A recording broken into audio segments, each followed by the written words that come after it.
Here I have some green tomatoes left over from when I made fried green tomatoes for the last video.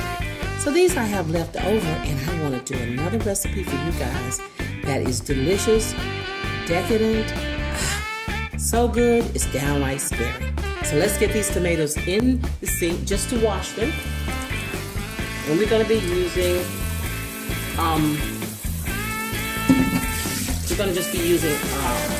cool water.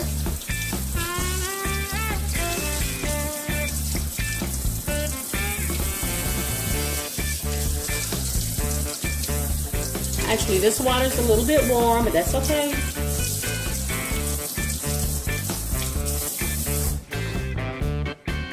We're going to go ahead and get these guys sliced up. We'll be right back.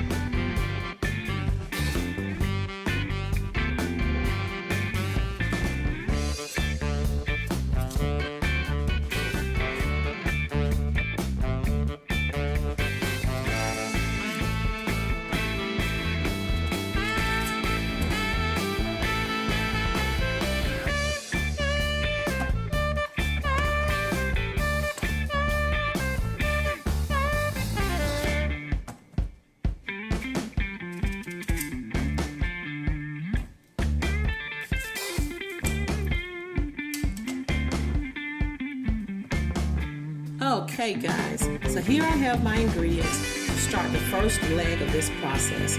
So you see I just sliced my green tomatoes, and here they are. I have here some masa flour, and we've talked about this before. You get this in the Hispanic aisle, and all it is corn flour. So instead of cornmeal, it's corn flour. Much more fine, very fine. You can use cornmeal if you don't have masa flour and you don't want to buy it, if you don't plan to use it again for anything else. But it's good for fish and any kind of seafood, frying okra, or anything like that that you would otherwise use cornmeal. This is very good because I don't really like the graininess of the cornmeal as much as I do the smoothness of this corn flour. So you can use it if you choose to many times, again, over and over again. Here I have the masa flour. If you want cornmeal, feel free to go ahead and do that. And I have, again, the usual suspects. Got the onion powder here, the granulated garlic here, some lemon pepper, and just some basic salt.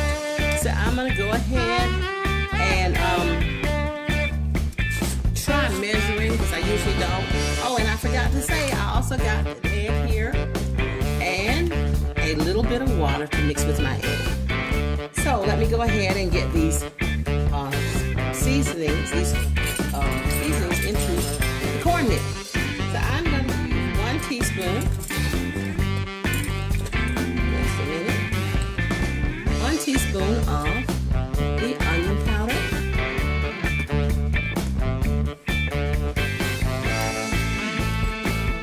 Just taking these lids off camera. And here I have the garlic powder.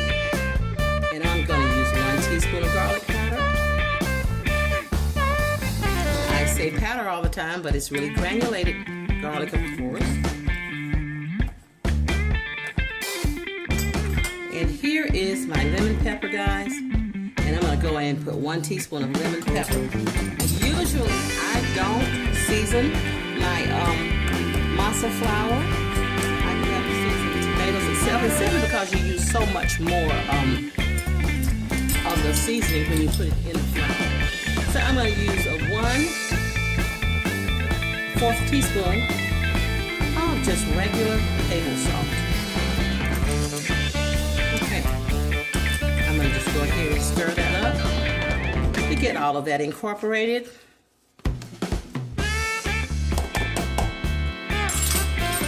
Here I'm going to break my egg, put it in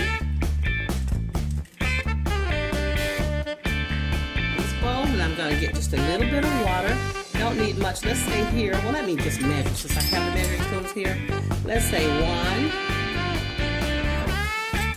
2 tablespoons of water. It's not really a measurement required because you can use 1 tablespoon or 2 tablespoons of water. It doesn't really matter.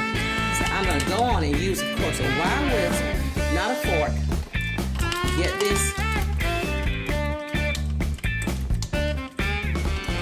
beaten up. And I use water here, but you know, you can use milk. It doesn't really matter.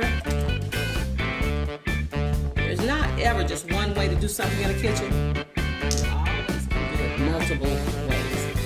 Let me get my lids back on. Get these guys sitting back here so they'll be out of my way. Okay. So I'm gonna take I have my oil over here, and I'll show you that in just a minute. I have my oil over here getting hot, and that's important. And so I'm gonna go ahead and begin to get a little bit of my tomatoes. I'm gonna get them just a minute.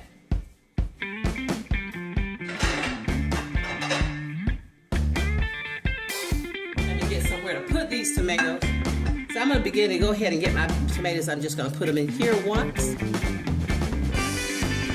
Drain a little bit of that liquid off of there. And then I'm gonna put them in here, into my flour.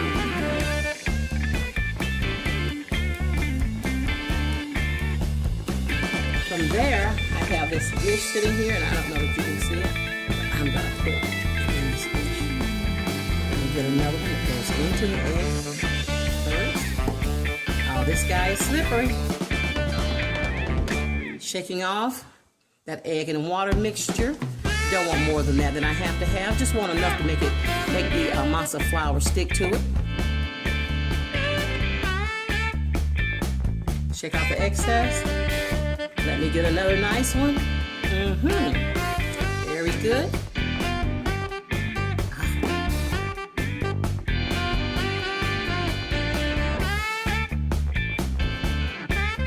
Here we go. Same thing with this guy. Nothing changes.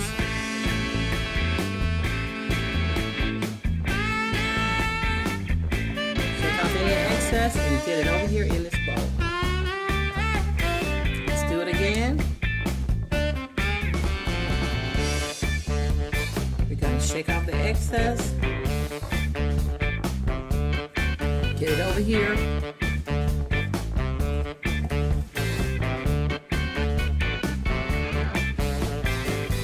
Get the flour. And put it over in my holding bowl. How about this one?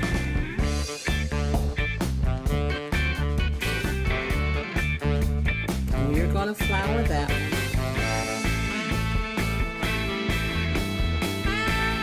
Oh, I just love cooking. Just knowing how I'm going to see faces light up, how people are going to be either so talking about how good everything is, or like my family is sometimes, especially Big Daddy. Sometimes he's so busy eating and something is really good, he doesn't say a word. The table is silent and everybody's just going for it. My, that makes me feel good too, because I know what they're really saying. Wow, this is so good.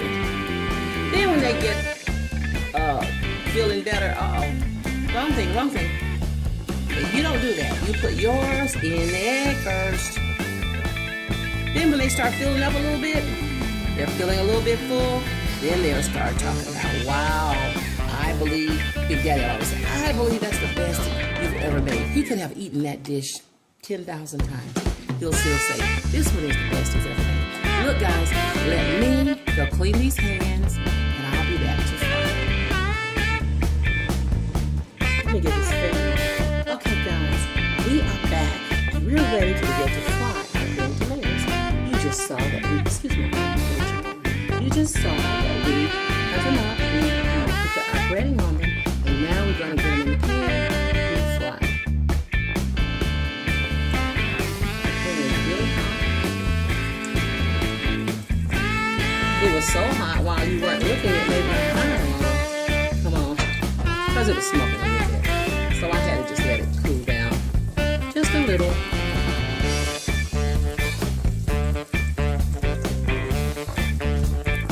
So let me get the heat back up, and I'm gonna let these guys begin to fry, and of course we'll be back. So you see here, we're looking at checking out our green tomatoes, and we're looking at the edges. You see those black edges are turning brown? That's how we know it's is over. So we're just going to give it a twist.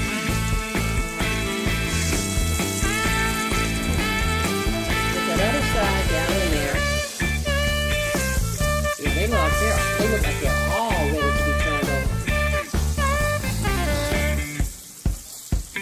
Now you see this white they got on this other one, which is the flour?